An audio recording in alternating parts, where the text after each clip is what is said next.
መላእክት ቅዱስ ገብርኤል ቤተክርስቲያን አጼ ዘርዓ ያዕቆብ አሰርተውታል። ብር ውስጥ ነበር ቤተክርስቲያኑ መስዋዕት የሚሰዋበት ስጋው ደግሞ የሚፈተትበት ውስጥ ነበር እንዳልነው። እሳቸው በ160 ዘመናቸው ወደ ውስጥ ሲወጡ በዛ ጨለማና በዛ አልፎ መሄድ አባቶች ካህናት ያው ከአንዳንድ ነገሮች ዘንዶም ሁሉም ነገር መገሰጹ ሲበዛባቸው ያንን መስቀሉን ሲያመጡ አጼ ዘርዓ ያዕቆብ ያ ቦታ ደግሞ በቃ መግባት መውጣት ዘንቶ ምእመናኑም ስላልቻለ ቤተክርስቲያኑን ይሄንን አጼ ዘርዓ ያዕቆብ ያሰሩት የቅዱስ ገብርኤል ቤተክርስቲያን ነው። እውነት ለመናገር እጃችን የያዘንና እንትን ያለን እሳቸውም ትንሽ እንትን ያላቸው የሞተር ፓምፕ ጉዳይ ጸበሉን ለማውጣት ያ ትንሽ ሳይጨበጥ ሳያደርግ አይቀርም። እግዚአብሔር የፈቀደለት እንግዲህ ይሄ ቢሆን 80-90 ሺህ ብር ነው።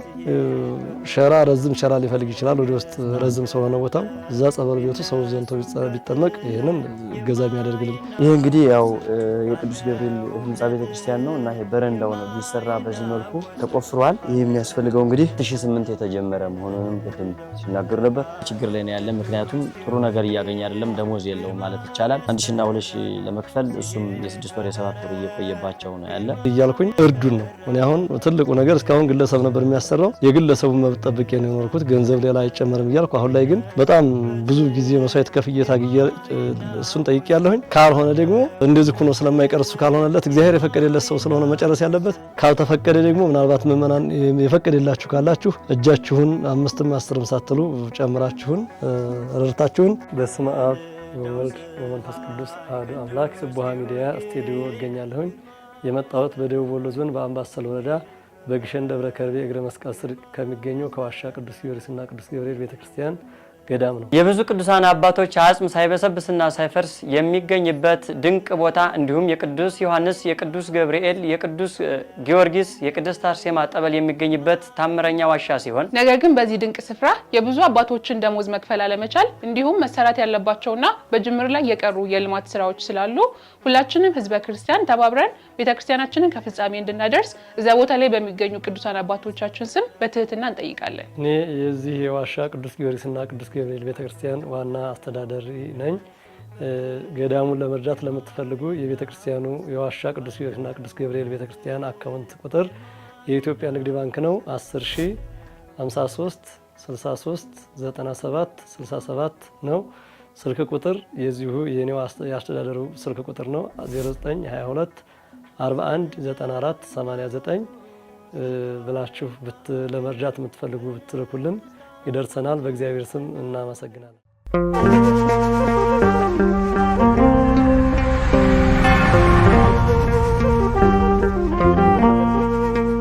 መላእክት ቅዱስ ገብርኤል ቤተክርስቲያን አጼ ዘርዓ ያዕቆብ አሰርተውታል ያልነው ከበፊት ያው ቅድም ላይ ውስጥ ነበረ ጻድቁ ጊዮርጊስ ዘመንበር ከዛች በር ውስጥ ነበረ ቤተክርስቲያኑ መስዋዕት የሚሰዋበት ስጋው ደግሞ የሚፈተትበት ውስጥ ነበር እንዳልነው። እሳቸው በ160 ዘመናቸው ወደ ውስጥ ሲወጡ በዛ ጨለማና በዛ አልፎ መሄድ አባቶች ካህናት ያው ከአንዳንድ ነገሮች ዘንዶም ሁሉም ነገር መገሰጹ ሲበዛባቸው ያንን መስቀሉን ሲያመጡ አጼ ዘርዓ ያዕቆብ ያ ቦታ ደግሞ በቃ መግባት መውጣት ዘንቶ ምእመናኑም ስላልቻለ ቤተክርስቲያኑን ይሄንን አጼ ዘርዓ ያዕቆብ ያሰሩት የቅዱስ ገብርኤል ቤተክርስቲያን ነው ማለት ነው። እና አዎ ትንሽ ፈራርሶ ነበረ። ይሄን አሁን እኛ አስተካክለነው ነው እና አሁን ስዕል ቤት አድርገ ነው ብዙ ቅዱሳን አባቶች አጽም እዚህ ውስጥ አለ። ይሄ የግራኝ እንግዲህ ያፈረሰው የቅዱስ ገብርኤል ቤተክርስቲያን ነው። መልካም። ባለፈው ላይም ሳይፈራርስ የነበረው አጽመ ቅዱሳን የነበረበት እዚህ ውስጥ አለ። በድጋሚ መውሰድ ስለማያስፈልግ ነው። እዚህ ያሉት አጽመ ቅዱሳን ይታያሉና ሰው በቀላሉ እንዳያቸው ተብሎ ነው እዚህ ሆነ።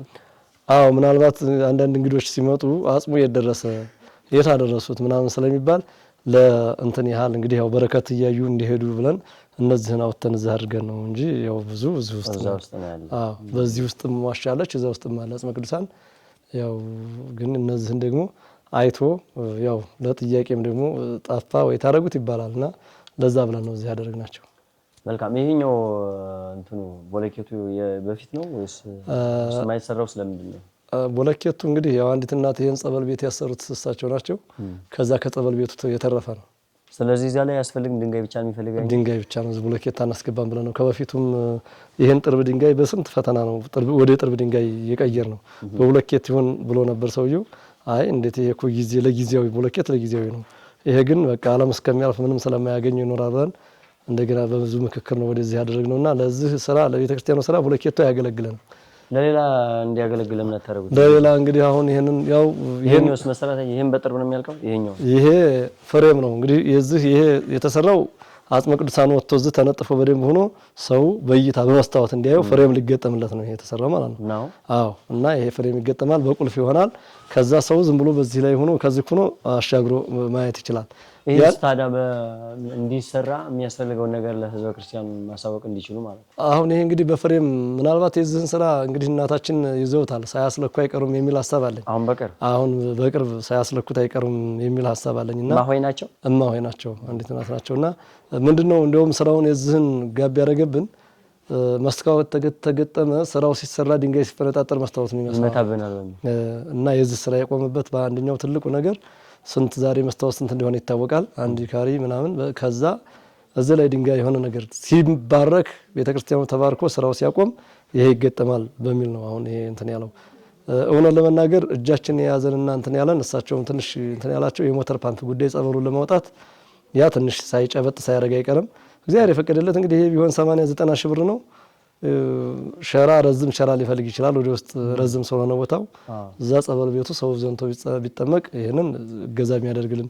ከዛ ውጭ ይሄንን ብሎኬቱን እንግዲህ እንደ እግዚአብሔር ፈቃድ ምናልባት በጥጉ የሱባኤ ቦታዎች እንደዚች የጭቃ ቤት አለች እንደዛች ሊሰራ ይችላል እንጂ ለቤተ ክርስቲያኑ ስራ ይሄንን አናደርገውም ብለን ነው። መልካም። እሺ እንግዲህ ያው ተመልካቻችን ይሄን ይመስላል። አጠቃላይ እንግዲህ በረጅም ሰዓት ይፈጃል ውስጡና አጠቃላይ ለመጎብኘት እኛ በምንችለውና እግዚአብሔር በፈቀደ ለማየት ሞክረናል። እንግዲህ ባለፈው ላይም መተን ቀደም ሲል በውስጥ ላይም ገብተን ቀረጻ አድርገናልና እንደ አጠቃላይ ቆይታችን ይሄን ይመስል ነበረ። ከቤተክርስቲያን እንደወጣን ነው ወደዚህ የመጣ ነው። በቀጣይ ይህንን ቅዱስ የሆነ ነገር አይታችሁ ሰምታችሁ ልትረዱን የምትችሉ ሰዎች በቀጥታ በስቡሀ ሚዲያ ላይ ሁሉ ሀሳብ ስለቀረበላችሁ ወይም ስለሚለቀቅ ባርቱቱና ባርቱዋን ስለሚለቀቅላችሁ ይህንን ቤተክርስቲያን ብንረዳ ይህን ዋሻ ቅዱስ ጊዮርጊስን ቅዱስ ገብርኤልን ብንረዳ እንዲሁም ደግሞ የአራቱን ጠበል ብንጠቀም ዓለም በብዙ ምክንያት በደዌ የተያዘ ሰው ይድናል። ስለዚህ እንዲድን ደግሞ ከናንተ የሚጠበቀው የተጀማመሩ ልማቶች እንዲያልቁ ማድረግ ነው። እኛም እንግዲህ ከአዲስ አበባ አቆራርጠን ዛሬ 2018 ግንቦት 21 ቀን እንገኛለን። ትናንትናም በ20 ግሸን ውለናል። እንግዲህ ታሪኩን አባታችን እንዳተቱት እኛ ደግሞ እዚህ የታተተበትን ቦታ መተን አይተናል ማለት ነው። የቀጣይ ጠበል አለ። እንግዲህ ጠበሉን ከውስጥ ብዙ ጠበሎች አሉ። ከውስጥ ለማምጣት ሞተር ፓምፕ ያስፈልጋል። ይሄን መግዛት የሚችል ሰውም በዚህ አጋጣሚ እንግዲህ አባታችን ያው ከዚህ ቀደም ሲረዱ የነበሩ በስቡሀ ሚዲያ አሁንም ድረስ እየረዳች ያለች እናታችን አንቀጸ ብርሃን፣ ፍቅርተ ስላሴ ከእስራኤል እንዲሁም ደግሞ ወለተ ስላሴ ከአሜሪካ ሌሎችም ወለተ ማርያም እና ለዚህም እንድንመጣ ደግሞ ምክንያት ሆነችው ወለተ ማርያም ናት። ከቀደም ጀምራ ወለተ ስላሴ ሳታቀው ብር እንዲገባ ያደረገች ናት። ይሄን ቦታ አታቀውም። ነገር ግን እኔ በነገርኳት ብቻ ቤተክርስቲያን እንዲረዳ አድርጋለች። አሁንም እናንተ ወለተ ስላሴ፣ ፍቅርተ ስላሴ እንዲሁም ደግሞ ወለተ ማርያም፣ አንቀጸ ብርሃን እጅግ በጣም አንቀጸ ብርሃን በድጋሚ ቤተክርስቲያን እየረዳች ትገኛለች። ካህናቱም በችግር ላይ ነው ያለ። ምክንያቱም ጥሩ ነገር እያገኘ አይደለም፣ ደሞዝ የለውም ማለት ይቻላል። 1000 እና 2000 ለመክፈል እሱም የ6 ወር የ7 ወር እየቆየባቸው ነው ያለ። ቦታ ብናከብረው ብናወድሰው እሱ ደግሞ ከፍ ያደርገናል። ካህኑም ደሞዙን ቢያገኝ በስርዓት አገልግሎት ይሰጣል። አገልግሎት ተሰጠ ደግሞ በረከቱን እናገኛለን። በረከቱን ካገኘ ደግሞ ብዙ ሰው ሊፈወስ ይችላልና እዚህ ቦታ ላይ መተን ኢንተርቪው ለማድረግ የተገደድንበት ምክንያት ቦታውን ማስተዋወቅ በጣም ይቀርናልና ቦታው በቲክቶክም በዩቲዩብ ተለቆ በመላው ዓለም አስራት በኩራት ይዛችሁ ለሌላ ቦታ ልትሰጡ የነበራችሁ ሰዎች ይሄ የባሰ ነውና ስለ ቅዱስ ጊዮርጊስ፣ ስለ ቅዱስ ገብርኤል፣ ስለ ቅድስት አርሴማ፣ ስለ መጥምቀ መለኮት ቅዱስ ዮሐንስ እንዲሁም ደግሞ የአቡነ ገብረ መንፈስ ቅዱስም ታቦት ያለበት ይሄ እንግዲህ ያው የቅዱስ ገብርኤል ህንጻ ቤተክርስቲያን ነው እና ይሄ በረንዳው ነው ቢሰራ በዚህ መልኩ ተቆፍሯል። ይሄ የሚያስፈልገው እንግዲህ ከፌሮ ጀምሮ ሲሚንቶ እንዲሁም ደግሞ ስታፋ ሌሎችንም ነገሮች ያስፈልጋል። ይሄንን ማገዝ የምትፈልጉ በዚህ ልክ ነው እንግዲህ የተሰራው።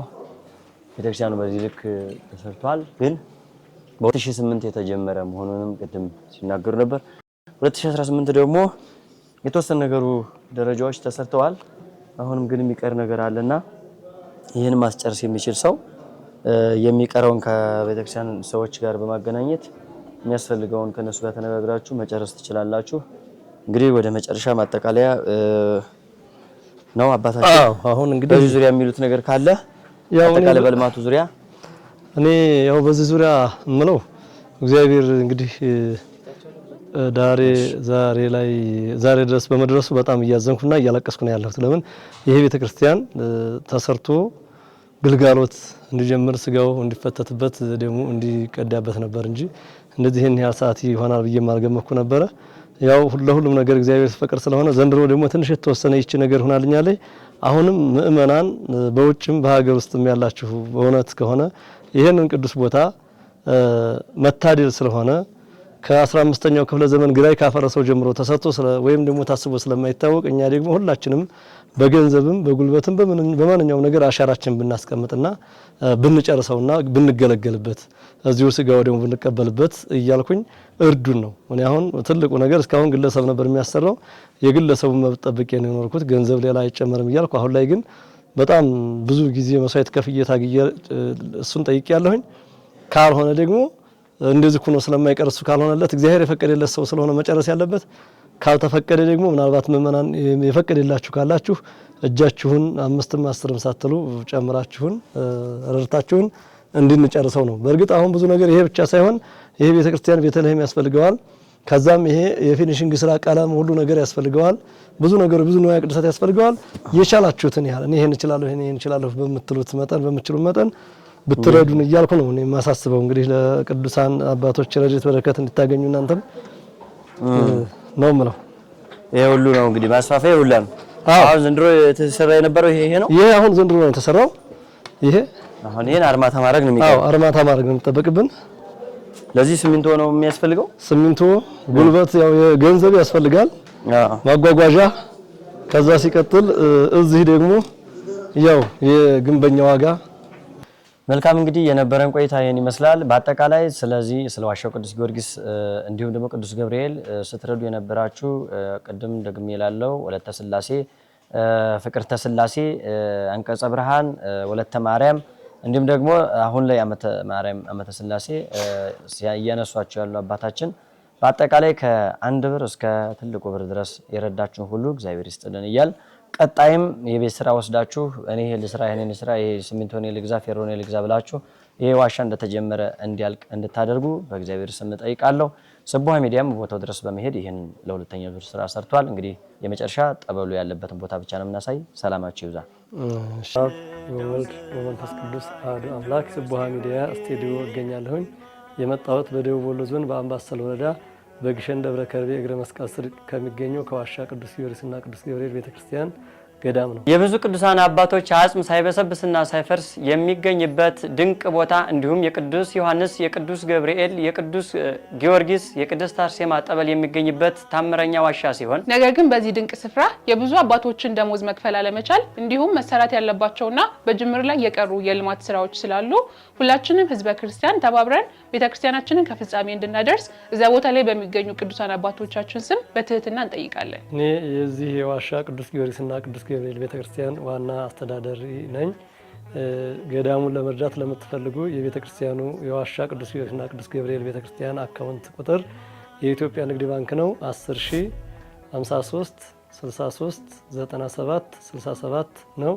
ስልክ ቁጥር የዚሁ የኔው ያስተዳደሩ ስልክ ቁጥር ነው 0922 41 94 89 ብላችሁ ለመርዳት የምትፈልጉ ብትልኩልን ይደርሰናል። በእግዚአብሔር ስም እናመሰግናለን። በስመ አብ ወወልድ ወመንፈስ ቅዱስ አሐዱ አምላክ። ስቡሀ ሚዲያ ስቱዲዮ እገኛለሁኝ። የመጣሁት በደቡብ ወሎ ዞን በአምባሰል ወረዳ በግሸን ደብረ ከርቤ እግረ መስቀል ስር ከሚገኘው ከዋሻ ቅዱስ ጊዮርጊስና ቅዱስ ገብርኤል ቤተክርስቲያን ገዳም ነው። የብዙ ቅዱሳን አባቶች አጽም ሳይበሰብስና ሳይፈርስ የሚገኝበት ድንቅ ቦታ እንዲሁም የቅዱስ ዮሐንስ፣ የቅዱስ ገብርኤል፣ የቅዱስ ጊዮርጊስ፣ የቅድስት አርሴማ ጠበል የሚገኝበት ታምረኛ ዋሻ ሲሆን ነገር ግን በዚህ ድንቅ ስፍራ የብዙ አባቶችን ደሞዝ መክፈል አለመቻል እንዲሁም መሰራት ያለባቸውና በጅምር ላይ የቀሩ የልማት ስራዎች ስላሉ ሁላችንም ህዝበ ክርስቲያን ተባብረን ቤተክርስቲያናችንን ከፍጻሜ እንድናደርስ እዛ ቦታ ላይ በሚገኙ ቅዱሳን አባቶቻችን ስም በትህትና እንጠይቃለን። እኔ የዚህ የዋሻ ቅዱስ ጊዮርጊስና ቅዱስ ገብርኤል ቤተክርስቲያን ዋና አስተዳዳሪ ነኝ። ገዳሙን ለመርዳት ለምትፈልጉ የቤተክርስቲያኑ የዋሻ ቅዱስ ጊዮርጊስና ቅዱስ ገብርኤል ቤተክርስቲያን አካውንት ቁጥር የኢትዮጵያ ንግድ ባንክ ነው 10053 63 97 67 ነው። ስልክ ቁጥር የዚሁ የኔው ያስተዳደሩ ስልክ ቁጥር ነው 0922 41 94 89 ብላችሁ ለመርዳት የምትፈልጉ ብትልኩልን ይደርሰናል። በእግዚአብሔር ስም እናመሰግናለን።